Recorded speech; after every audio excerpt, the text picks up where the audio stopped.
Itu di sana kami berdua tidak dibiayai orang tua, kami membiayai studi kami dengan kerja kami sendiri. Puji Tuhan, tidak Romo tidak usah satu kitab suci saja. Cari no Romo, loh kenapa? Aku mau dibaptis. Tidak berani berbicara, ayo toh melok jadi Katolik. Jawaban yang pertama yang saya pikirkan adalah memang Katolik tok yang paling baik. Selesai.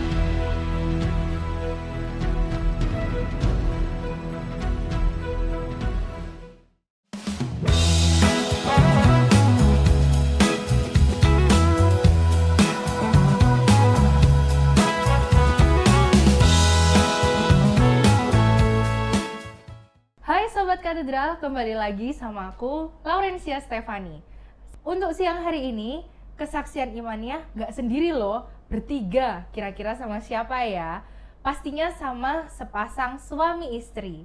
Nah, sepasang suami istri ini terkenal sih di Paroki Hati Kudus Yesus. Kayaknya cuman kelihatan matanya aja sudah tahu, oh ini ibu ini, oh ini bapak ini. Nah, tapi sebelum itu, sebelum kita melihatkan atau menunjukkan siapakah bintang tamu kita, jangan lupa untuk support YouTube channel kita Katedral Hati Kudus Yesus dengan cara like, komen, dan subscribe, serta jangan lupa di-share ke teman-teman kalian. Kalau gitu nggak usah lama-lama, langsung aja aku undang. Ini dia bintang tamu kita, ada Pak Stefanus dan Ibu siapa nih? Bu Stefanus. Selamat siang. Selamat siang, halo. Nah, aduh kok gugup ya Pak ya? Oh santai. Oh santai. Santai. Gimana, sudah pada kenal kan ya Sobat Katedral? Cuman kita tetap harus mengenal Pak Stefanus dan Ibu lebih dalam lagi. Supaya kalian kalau ketemu di gereja, itu nggak kayak cuman Pak, Bu gitu. Jadi ini adalah Pak Stefanus dan istrinya Ibu siapa Bu? Ibu Evelyn. Ibu Evelyn, ya bisa dipanggil Bu Stefanus juga. Mungkin Bapak bisa memperkenalkan diri dulu, namanya, terus dari wilayah berapa, lingkungan apa? Ya, selamat siang, nama saya Stefanus Bambang Satrio, nama lengkap. Saya dari wilayah 2, lingkungan Alusius Bernadette, Paroki tentu aja Hati Kudus Yesus, Surabaya. Ya karena ini suami istri ya, jadi pasti serumah dan sewilayah selingkungan. Amin. Kalau boleh tahu nih Pak, saya kepingin, kalau bahasa sekarang tuh kepo nih. Bapak sama Ibu ini kan saya sudah lama melihat dan mengenal Bapak dan Ibu. Cuman saya nggak kenal yang dalam sekali.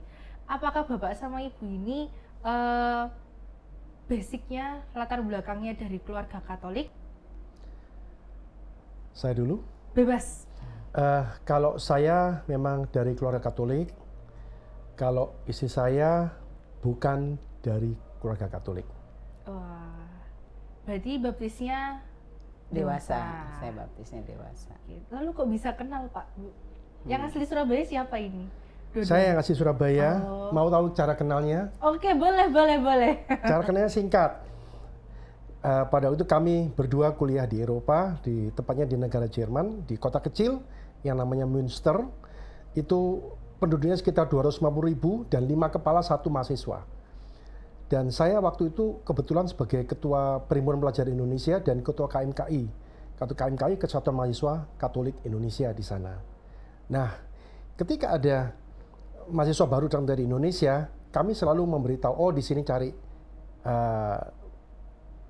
apartemen, cari kos di sini, belanja murah di sini, ya apa aja, cara mengurus izin tinggal dan sebagainya. Ya, saya sebagai jejaka muda tentunya bukan hanya memberitahu, tapi juga di dalam benak saya yang paling belakang juga menseleksi. Oke, modus ya Pak ya? Ya, boleh dibilang modus. Ya, akhirnya ya gayung bersambut, kami studi dalam bidang yang sama, lalu kami meneruskan perjalanan pejiaran hidup kami di kota yang lebih besar, di mana karena kami terus terang di sana kami berdua itu di sana kami berdua tidak dibiayai orang tua, kami membiayai studi kami dengan kerja kami sendiri. Sabtu Minggu, Oh, berarti di kalau sana liburan, kuliah sambil kerja. kuliah sambil kerja, begitulah. Jadi 7 tahun kami pacaran, 7 tahun ya. Terus kami bertunangan, akhirnya kami ya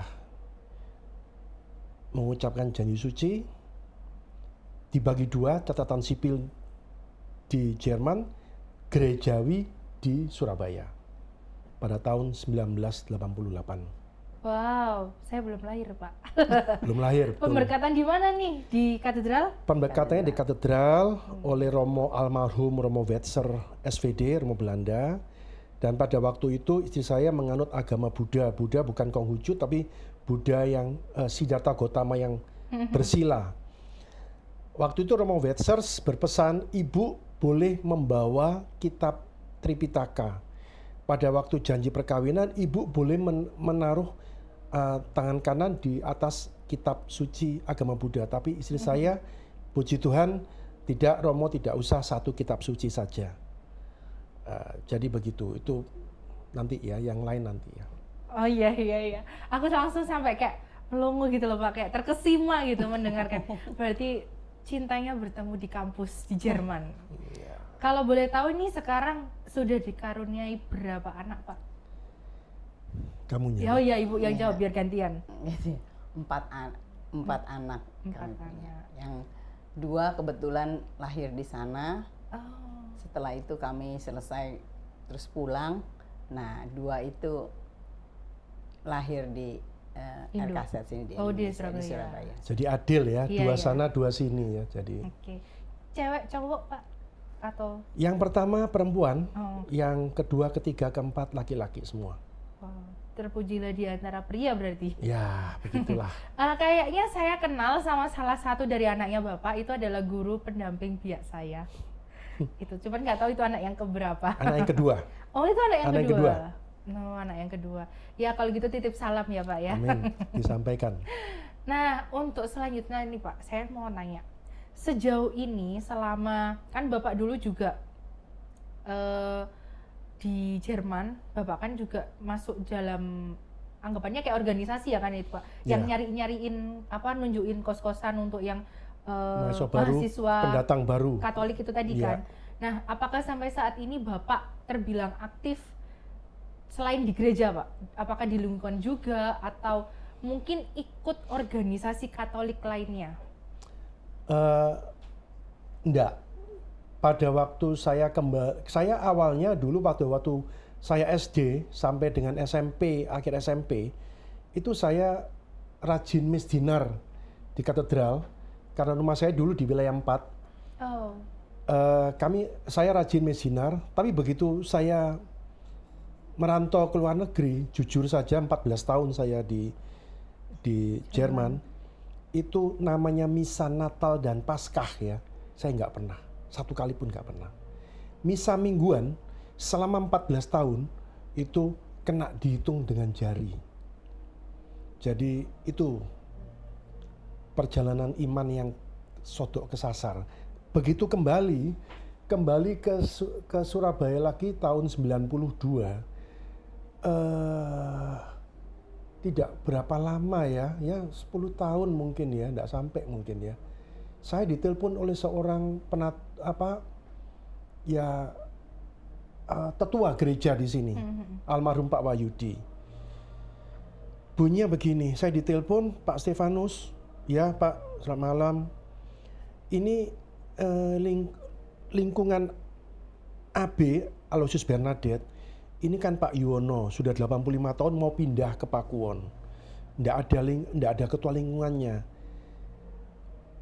Kita minta Pak Stefanus menjadi ketua lingkungan. Loh Pak, saya nggak tahu apa-apa Pak. Gini, nggak apa-apa, gini aja lah, nggak usah dijawab sekarang. Nanti boleh seminggu lagi direnungkan, tapi yang pasti jangan ditolak. Saya mikir loh, apa bedanya? Ya. Lalu selama seminggu saya merenung, ya setengah berdoa, apa yang harus saya lakukan. Lalu saya konsultasi dengan istri saya yang waktu itu belum Katolik.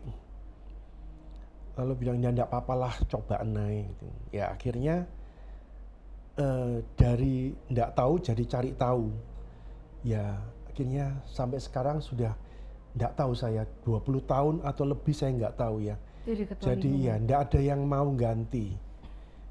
Keren Saya sih, Pak. nggak tahu kenapa kok ya. Padahal saya rasa ada beberapa kandidat yang menurut saya layak, tapi sampai ditelepon oleh Vikjen Romo Eko Budi, mereka tetap bilang tidak. Saya nggak tahu ya. Apa ya? Saya harap juga ini bukan jabatan karir, jabatan pelayanan dan sebagainya ya. Yang lain boleh mendapat kesempatan untuk mengganti saya. Biar apa ya, umat Regenerasi ya, Pak, ya? regenerasi betul ya. Jadi nggak saya terus gitu loh. Selain Seperti jadi itu. ketua lingkungan kan saya taunya Bapak sebagai asisten imam nih, Pak. Ya itu juga itu sudah ya Sudah kurang lama lebih 20 tahun juga. Wow. Dulu itu awalnya begini. Pada sekitar tahun 2002, anak kami yang nomor 1 sama nomor 2 itu waktu itu suatu hari Minggu, saya disuruh nganter. Pak, nganter kemana? Ke gereja. Ngapain jam 11 ke gereja? Audisi apa? Saya nggak tahu, intinya audisi. Nggak taunya itu audisi paduan suara anak katedral. Tahun 2002 kira-kira. Nah, saya memang orang yang senang mendengarkan musik klasik. Nggak bisa bermain musik. Tapi saya senang mendengar musik klasik, musik gerejawi terutama. Itu saya sangat senang. Jadi setiap latihan, anak-anak latihan itu tiap hari Senin di Karitas, waktu saya selalu ada duduk di belakang. Dan saya satu-satunya, dirigennya Pak Julius, yang lain ibu-ibu yang mengelola. Lah pada suatu saat mereka ngajak ngobrol saya, Pak ini kita belum punya ketua ini. Terus ibu-ibu nyelotok, sudah yang ketuanya yang paling dekat rumahnya sini, paling dekat rumahnya dekat tempat latihan aja ya. Sampai kalau nggak saya belakang rumah saya latihannya. Ya akhirnya saya terjebak, masuk jadi ketua paduan suara katedral selama 12 tahun kira-kira. Dan kami harus mundur karena sekolah-sekolah Katolik di sekitar paroki HKY sudah mempunyai padu Paduan sendiri. Ya jadi kami mengeliminasi diri dengan anggota yang sangat makin berkurang. Awalnya 60, 65, jadi 50, jadi 40, jadi 10, jadi 8, Iya. jadi 3 orang. Akhirnya kami bilang Saya oke. pernah ikut, Pak, paduan Pernah ikut, suara kan? anak katedral. Ya. Iya. Berarti udah tua ini, Pak. Iya, waktu 2002. Bukan tua, umurnya bertambah. Oh iya. Kalau tua tuh real ya, umurnya bertambah aja ya. Iya, Pak. 2002 itu kalau nggak salah saya masih SD, Pak, SD. Ya, itu kan ranum-ranumnya ikut Iya. kegiatan gereja anak-anak Benar biak dan sekali. sebagainya. Nah, kalau untuk Ibu sendiri nih, kegiatan pelayanannya apa? Kalau tadi kan Bapak, kayaknya Bapak padat sekali nih, Bu. Iya, kalau saya awalnya memang waktu itu diajak masuk Seksos dari orang di wilayah saya sama. Terus Sebentar, setelah itu, perjalanan kamu jadi Katolik ini dulu. oh benar. Jadi Boleh, Katolik. boleh. Tak ceritakan sedikit ya. Boleh. Ini saya yang kebetulan ngelontok ya. Ini pada suatu hari ya. Pada suatu hari tahun gini. Waktu itu anak-anak saya kelas 4 sama kelas 5. Mereka ikut sekolah minggu. Lalu mereka bertanya, Pak, anak-anak teman-teman sudah terima komuni pertama lah, aku dibaptis saja belum. Loh, lah tanya mama boleh enggak gitu. Tanya mama. Mama bilang urusannya papa. Ya sudah kalau gitu ikut katekumen. Ikutlah mereka berdua yang nomor 1 nomor 2. Ikutlah mereka katekumen bersama Kak David yang sekarang jadi Romo David Karmel yang di Hong Kong sekarang. Mereka ikut setahun. Lalu mereka dibaptis sama Romo Jelantik. Lalu pada suatu hari kami berdua ini pergi keluar. Dan malam sekitar jam 7-an di Urip Sumoharjo, saya masih ingat di depan dia di Urip Sumoharjo itu. Lalu istri saya bilang, Pak, aku cari Romo. Loh kenapa? Aku mau dibaptis. Anda tahu ya, bagaimana perasaan seseorang yang sudah merindukan. Saya tidak berani berbicara, ayo toh melok jadi Katolik. Jawaban yang pertama yang saya pikirkan adalah memang Katolik tok yang paling baik. Selesai. Artinya, saya senang sekali saya kesini, saya waktu itu ke mantan imam Romo Gusal, Antoni Gusal. Lalu saya, loh itu kan di di ruang tamunya itu kan ada daftarnya, hari apa, siapa yang memberikan. Lalu hari Senin dia ikut pelajaran katekumen bersama Romo Jelantik selama setahun. Ya, itulah bagi saya, jadi anak-anak lah yang membawa ibunya. Kekuatan anak itu luar biasa, membawa ibunya. Istri saya tidak tiap minggu ke gereja, kami tiap minggu ke gereja. Jadi rajin ke gereja tiap minggu setelah kami pulang dari Eropa. Saya waktu itu kami berusaha tinggal di sana, tapi kami tidak berhasil, ke Australia tidak, ke Amerika tidak berhasil. Setelah sekian belas tahun, saya tahu jawaban Tuhan kenapa kami tidak boleh tinggal di sana. Karena ternyata jalannya seperti ini. iman saya di sana ke gereja napas tidak pernah, mingguan juga Jadi ingin seperti anak domba yang hilang, Tuhan kembalikan kembali. Jadi intinya istri saya sudah menjadi Katolik tahun 2002 ya, 2003 ya. Dibaptis oleh Romo Jelantik. Malah dia yang langsung ngegasnya banter. Aktifnya lebih banter, Seksos iya, Legio Maria iya, terus siapa lagi lah ya, dan lain sebagainya, yang kunjungan lansia ke umat-umat yang sendiri, lansia sendiri. Sementara saya waktu Romo Eko Budi jadi Romo Paroki menggantikan Romo Jelantik, saya ditelepon oleh beliau, saya diminta ke gereja. Tak pikir ngapain lagi nih ya, kok Romo telepon saya ini ya. Saya ke gereja, waktu itu saya ada waktu, saya ke gereja. Lalu Romo Eko Budi, Pak Steve tolong bantu saya. Bantu, iya baik Romo, bantu apa Romo? Pak Steve jadi sekretaris dewan. Bilang, loh Romo saya ini tidak ngerti apa-apa. Nggak, nanti belajar bersama aja nggak apa-apa. Ya jadilah sekretaris dewan, terus seksi liturgi dan sebagainya, sekian lama, 2 periode, akhirnya kira-kira 4-5 tahun yang lalu, ya sudah cukup ya, 12 tahun ya, rasanya harus ada kaderisasi ya, itulah, silahkan dilanjut. Lanjut apa? Ya, sementara ini saya ada di Legio Maria, kebetulan kita kan sebenarnya punya 5 presidium di sini, tapi sejak pandemi itu kan berhenti. Nah, waktu mau menghidupkan lagi itu agak sulit.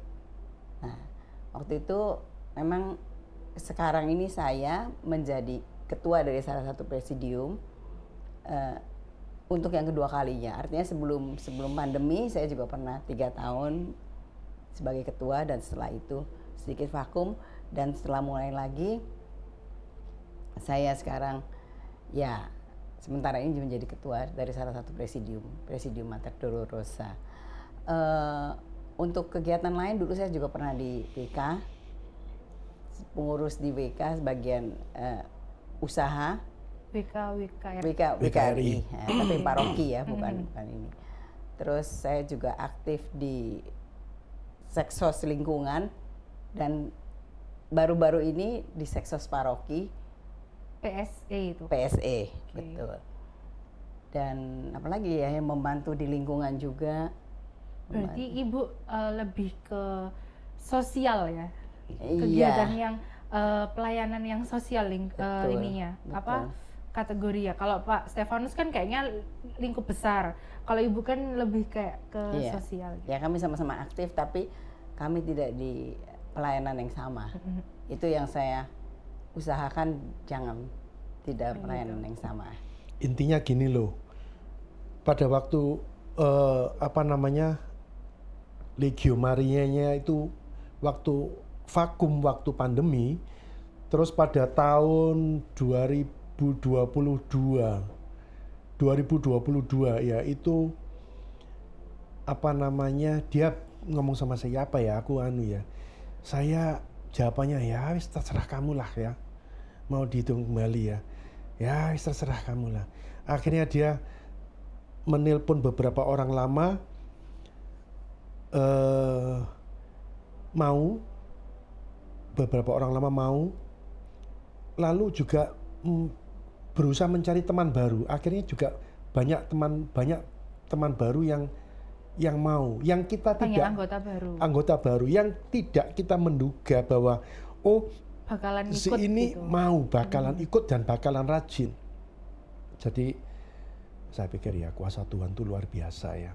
Kalau kita nggak bisa menjudge seseorang, oh si ini pasti nggak mau, ini pasti nggak mau, belum tentu sebelum kita mencoba ya. Jadi saya bilang ya tadi itu kuasa Tuhan luar biasa. Saya yang rindu 14 tahun berdoa sejak saya kenal beliau, saya kenal dia. Rindu 14 tahun berdoa ya untuk bisa menjadi satu gereja di dalam rumah Ecclesia Domestika itu berdoa, tapi saya tidak berani berbicara langsung, bertanya langsung. Ibu saya sudah ngereweli, ayah kamu itu gimana ya? Untung masih diterima ya. Mamanya Pak Stef yang biasanya ke gereja pakai kursi roda. Iya. Oh, Itu dulu ayah saya juga ketua lingkungan di wilayah 4, aktivis di RKZ bersama almarhum Romo H.Y.G. Veil, dulu Romo Belanda. jadi turun-temurun ya Pak ya? Iya, artinya begini, artinya begini loh. Dia banyak mendukung. Ketika kami dulu doa lingkungan ya, kami dua lingkungan jadi satu. Sejak saya jadi ketua lingkungan, memang dua lingkungan jadi satu, Aloysius Bernadette. Tetapi ketika kami doa lingkungan, itu hanya di lingkungan HKY ini hanya kami aja. Karena lingkungan AB, dua lingkungan, ini kena dihitung. Mungkin nggak sampai begini. Kami gabung dengan lingkungan Aloysius Bernadette, gabung dengan lingkungan Clara, lingkungan sekarang Bu Susan. Grudo itu ya. Baru ada yang datang 15, 16 gitu ya. Tapi saya ingat pada waktu Advent tahun 2022, istri saya memotivasi saya, ayolah cobalah kita pisahlah ya. Jadi AB 5 ya 5 enggak apa-apa lah, 4 ya 4. Wong Tuhan bilang ketika dua orang berkumpul dalam namaku, aku hadir di tengah-tengah kalian gitu kan. Akhirnya pikir, momennya kok ya tepat. Akhirnya pada Advent itu kami berusaha split, sudah AB sendiri sampai sekarang. Ternyata saya bersyukur banget bahwa yang datang lebih dari 10 orang, 12, kadang 16, bahwa meskipun harus dijabri satu-satu, kadangkala juga seringkali menjemput karena lansia, karena kami yang boleh tergolong orang paling muda di lingkungan. Orang paling muda? Ya, usia saya sudah 66, tapi kami termasuk paling muda. Stefanus kan 17, Pak. Ya, usia itu hanya angka ya, Pak ya? It's just a number ya. Tapi semangat nggak boleh. Ya, semangat itu harus tetap ada di dalam kita ya. Intinya seperti itu. Jadi di dalam keluarga bukan kami tidak pernah berargumentasi, kami sering beradu argumentasi ya, tapi intinya saya bersyukur bahwa anak-anak terutama juga mendukung kegiatan kami. Kadangkala dulu waktu saya bayangkan kalau saya kilas balik kayak dulu jadi sekretaris dewan, tiap Natal Paskah itu Paskah Natal jam 6 sore misa, saya jam 12:30 sudah di sini menghadapi orang-orang yang saya selalu Bapak aja yang menghadapi Bapak ini marah-marah kenapa gereja tidak dibuka dan sebagainya ya. Akhirnya ya wis lah, sampai kalau Tuhan pakai untuk itu ya sudahlah ya, Tuhan pakailah, enggak apa-apalah. Kita toh di gereja juga kalau saya bilang tidak mencari popularitas ya, tapi kita mencari harta surgawi, katanya begitu. Benar. Ya itu aja. Aduh, saya sampai gimana ya Pak, nggak bisa berkata-kata ini. Nah ini kan kalau saya lihat dari segi pasangan, Bapak dan Ibu saling support, terus kata Pak Stefanus anak-anaknya juga support, di balik anak-anak yang support itu kan pasti ada orang tua yang mendidik mereka supaya saling mendukung. Nah ini di luar pelayanan ya Pak, ini kita membahas yang di dalam rumah, yang keluarga kecilnya Pak Stefanus. Nah apakah Bapak dan Ibu punya mungkin kalau bahasa sekarang family time Nah, di dalam family time itu ada waktu doa bersama atau mungkin saling support. Kan biasanya kalau anak-anak zaman sekarang kayaknya susah ya untuk ketemu orang tua. Kadang pulang kerja, orang tuanya udah tidur atau apa. Nah, apakah Bapak dan Ibu punya cerita tentang itu untuk supaya anak-anaknya itu ya bisa dibilang sekarang juga sudah jadi orang juga kan gitu. Ya, anak sekarang kita tahu ya, anak-anak zaman sekarang itu mereka itu kritis ya. Kalau cuman orang tuanya bilang, ayo kamu harus ke gereja, dan dia tidak melihat contoh yang real di depannya, pasti mereka bilang, papa mama ya saya tidur gitu, kok suruh kita. Ya, jadi kita dulu memang waktu masih kecil kita selalu mengingatkan, ayo ke gereja. Tapi puji Tuhan sekarang ini nggak perlu diingetin. Artinya memang kami tidak bersama-sama datangnya, tapi mereka pasti menyempatkan waktu Sabtu atau Minggu untuk ke gereja. Pada awalnya 4 anak kami ini empat-empatnya aktif. Yang pertama itu Selina dulu pemazmur di sini. Yang kedua yaitu Lauren dengan sekolah minggunya. Yang ketiga itu Miss Dinar, Marcel, dan yang paling kecil itu ya aktif di sekolah minggu. Tapi karena kesibukan mereka sekarang sudah kerja semua, jadi waktunya tuh memang sulit sekali untuk itu. Tapi Lauren yang tadinya masih mengajar di sekolah minggu ya bersama Kak Ratna, sekarang mulai mundur, tapi dia mencari yang lain. Dia ada sama teman-temannya yaitu Light of Jesus, itu dia ikut. Tetap aktif tapi dia di tetap aktif. Bidang yang lain. Betul, di bidang yang lain. Kalau anak saya yang perempuan ya karena nggak di sini, ya dia di Singapura, ya saya cuma selalu mengingatkan jangan lupa ke gereja. Itu aja. Menyimpang sendiri berarti. Yang nomor 3 masih ya rajin ke gereja. Yang paling kecil juga ada di Singapura, dan saya juga bilang jangan lupa hari Minggu sempatkan ke gereja. Kami selalu mengingatkan seperti itu, karena anak-anak itu kadang-kadang kalau kita ndak giring mereka, ndak melobi mereka, kadang hilang. Bener. Ya karena kita tahu kesibukan bekerja mereka itu juga tingkat kesibukannya tinggi ya. Tapi saya bilang setinggi-tingginya tingkat kesibukanmu, tapi Tuhan bilang, Tuhan minta 1 jam saja, itu pasti adalah waktu ya. Pasti adakanlah waktu untuk itu, waktu untuk Tuhan 1 jam. Di luar apapun, di luar pekerjaan 1 jam saja untuk ke gereja. Itu ya kami tidak mendoktrin mereka, tapi kami mengingatkan mereka ya. Benar. Dengan memberi contoh tadi itu, supaya tidak boleh lupa sama, saya ingatkan selalu, kamu bisa begini, ini bukan karena karyamu sendiri. Benar. Ini kalau tidak Tuhan yang mau kamu begitu, Tuhan punya rencana, pasti nggak akan terjadi.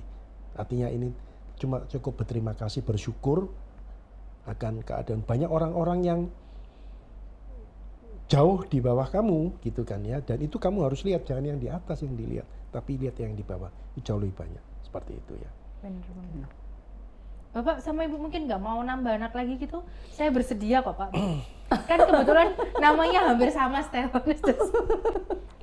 Mungkin loh Pak, saya juga udah bisa ini kerja sendiri. Pabriknya udah tutup. Saya ini langsung kok pelihara ya, langsung mengangkat saya. Oh gitu, jadi anak ya? Iya. Anak angkat, anak yang diangkat. Benar, iya nggak usah diangkat nggak apa-apa. Saya ini dulu begitu punya anak 2, dia bekerja.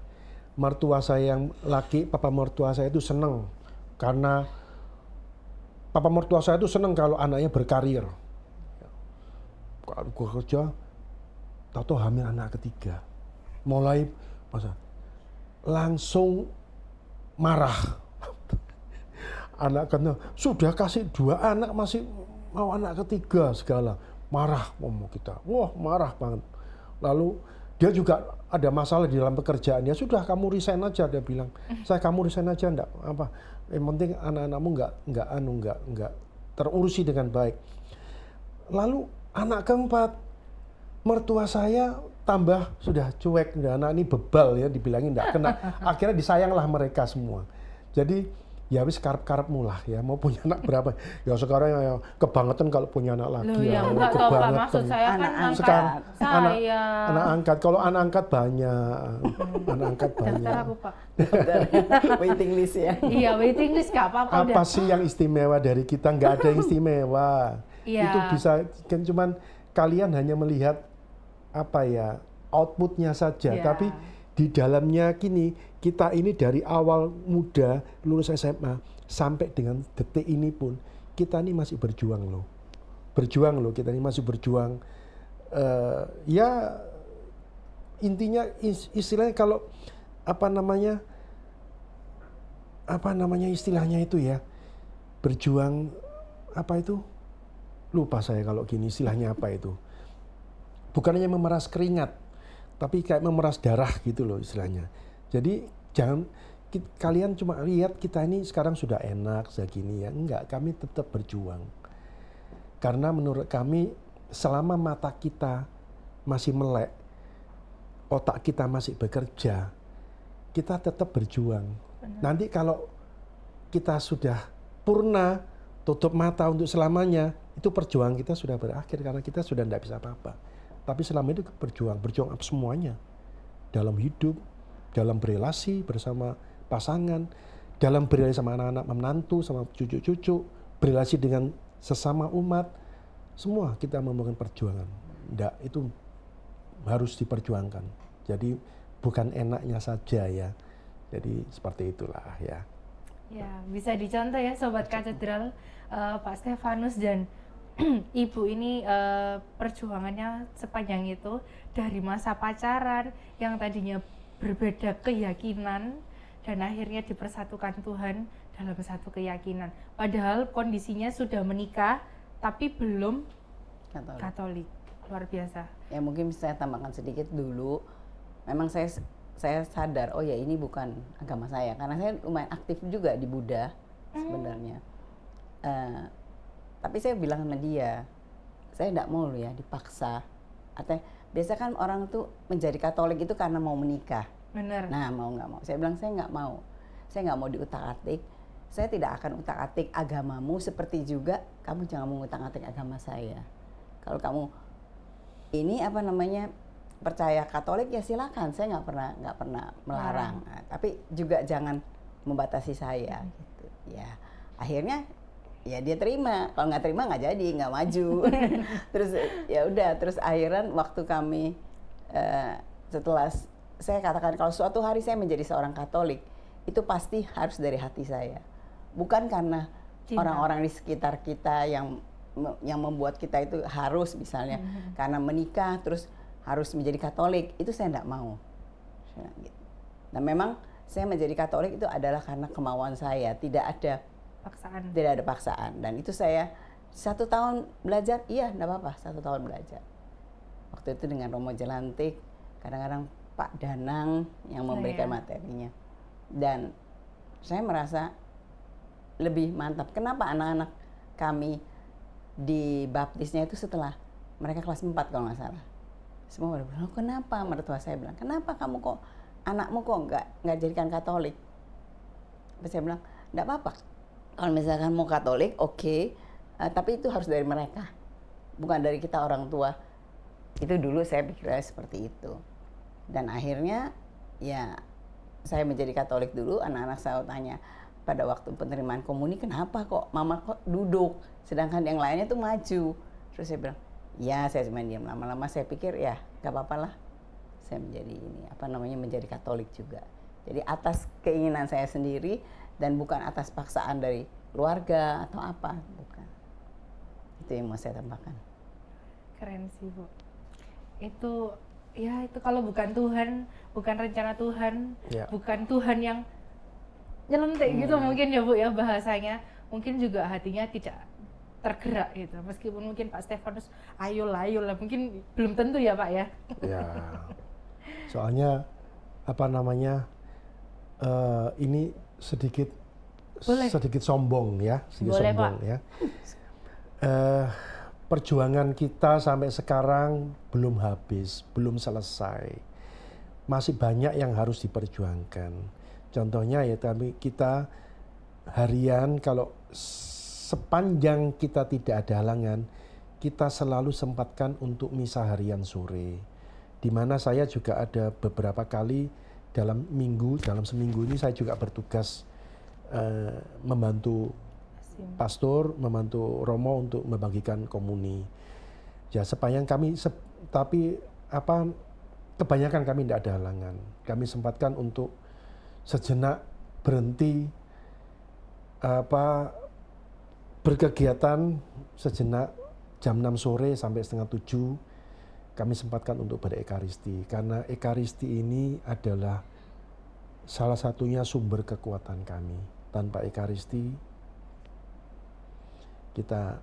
contoh sudah ada pada waktu saya di Eropa ya, alasannya klasik, memang capek. Sabtu Minggu kami bekerja ya, sedangkan misa jam 10 pagi, Minggu jam 12 saya harus bekerja. Jam 10 pagi itu kalau di Eropa itu bangun jam 9 tuh rasanya itu benar-benar pagi banget pada hari Minggu ya. Biasanya jam 11, jam 12 tuh baru bangun. Memang hawanya mendukung, hawanya sejuk, adem, kadang -10 derajat, jadi untuk bangun itu susah ya. Itulah kalau Sabtu kerja sampai tengah malam, pulang sudah tengah malam, sudah capek ya, terus itu satu alasan klasik. Tapi kalau mau diupayakan, teman saya mengupayakan bisa. Ya, saya mengupayakan alasan saya klasik. Waktu itu belum dewasa iman, belum paham artinya kehidupan iman itu yang bagaimana, belum terlalu paham. Jadi istilahnya ngentengke wis. Gak apa-apa, berdoa di rumah juga sama. 2 menit, 3 menit selesai. Ya, tapi nggak sama sebetulnya. Artinya ya tadi ekaristi yang menjadi sumber kekuatan kami itu memang terus-menerus kami perjuangkan. Ya, terus-menerus, nggak tahu sampai kapan. Ya, itulah. Berarti berbanding kebalik ya Pak ya, di Eropa seperti itu, di Indonesia full di gereja. Itulah makanya kenapa kami dulu bertanya-tanya, kenapa kami dulu tidak berhasil untuk pindah ke negara lain, ke Australia. Karena kami paham, waktu kami di Eropa 14 tahun, dia 10 tahun, kita seperti kami dari suasana kehidupan yang tertata rapi, kami harus kembali ke hutan rimba di Indonesia dengan segala birokrasi dan segala macamnya, tetek bengeknya yang kita setback gitu loh ya, ke negara yang tapi kami tidak boleh, kami tidak diizinkan untuk pindah ke Australia, ke Amerika, ke Austria, kemana, ke Belanda apalagi, nggak izinkan. Setelah sekian belas tahun kami barusan misteri Tuhan itu luar biasa, kenapa Tuhan tidak izinkan kami pindah ke negara. Belum tentu waktu kami pindah, kami bisa punya keluarga yang solid. Ya, belum tentu. Bener. Itu ya. Jadi misteri itu boleh saya tebak, 14 tahun saya bergulat mikir, ternyata Tuhan tuh punya rencana yang dia jadikan satu gereja eklesia domestika di dalam rumah, anak-anak jadi melayani satu persatu, melayani di gereja. Itu kan enggak terbayangkan sebelumnya. Itu enggak terbayangkan ya. Tapi terus kami perjuangkan, ini enggak bisa kami stop sampai di sini ya. Terus kami perjuangkan seperti itu ya. Iya, Pak. Enggak bosan dan dengar. Bapak dan Ibu dari secara personal juga pelayanan, sudah pasangan pun sudah ikut ME juga ya Pak Bu? Sudah, ya. Ini bajunya ME. Iya, makanya kok dari tadi couple apa sih? Oh ternyata ME. Tapi nggak aktif di sana. Tapi enggak, kita hanya ikut. Soalnya nggak punya waktu. Sudah terlalu banyak. Sudah terlalu banyak kegiatan akhirnya nggak fokus ya. Akhirnya nanti kalau terlalu banyak nggak fokus ya. Akhirnya itu pun ME itu waktu itu saya menjadi Romo Paroki. Lalu pada suatu bilang Pak Stefanus ikut ME nanti ya. Akhir minggu ini ikut ME. Langsung dituding gitu ya? Iya, langsung ikut ME sama Ibu. Langsung. Ya sudah, ya terjadilah padaku menurut perkataanmu. Menurut kehendakmu itu ya. Baiklah kalau gitu. Ya, terima kasih Pak, Bu, sudah berkenan hadir menemani di podcast hari ini. Mungkin ada satu pesan singkat, terutama mungkin untuk anak-anak muda yang sekarang kan biasanya dikit-dikit mungkin kalau anaknya Pak Stefanus curhat atau apa, atau dengar anak zaman sekarang kan dikit-dikit kena mental gitu loh Pak. Mungkin ada sepatah dua kata untuk semangat buat Sobat Katedral, mungkin bisa lihat ke sini nih Pak. Ya, kalau pesan ini apa ya, kalau pesan hanya gini aja lah, untuk anak-anak muda terutama, kalian yang masih berjuang memperjuangkan apa saja, memperjuangkan untuk mendapatkan pasangan, untuk berjuang pekerjaan yang layak dan sebagainya.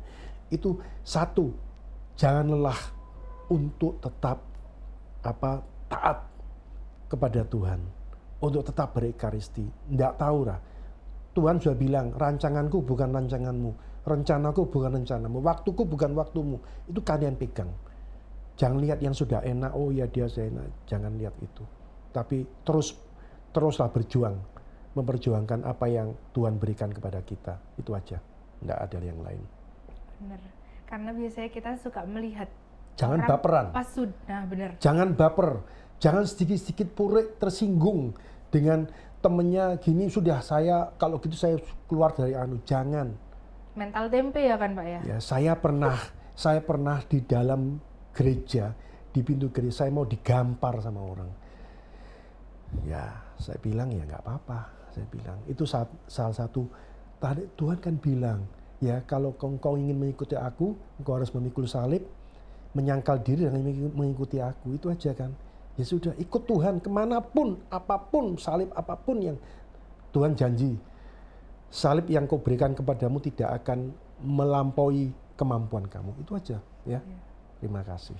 Terima kasih ya Pak, Bu, sekali lagi sudah mau mengisi podcast yang mungkin tadinya agak deg-degan, disuruh apa gitu ya Pak ya.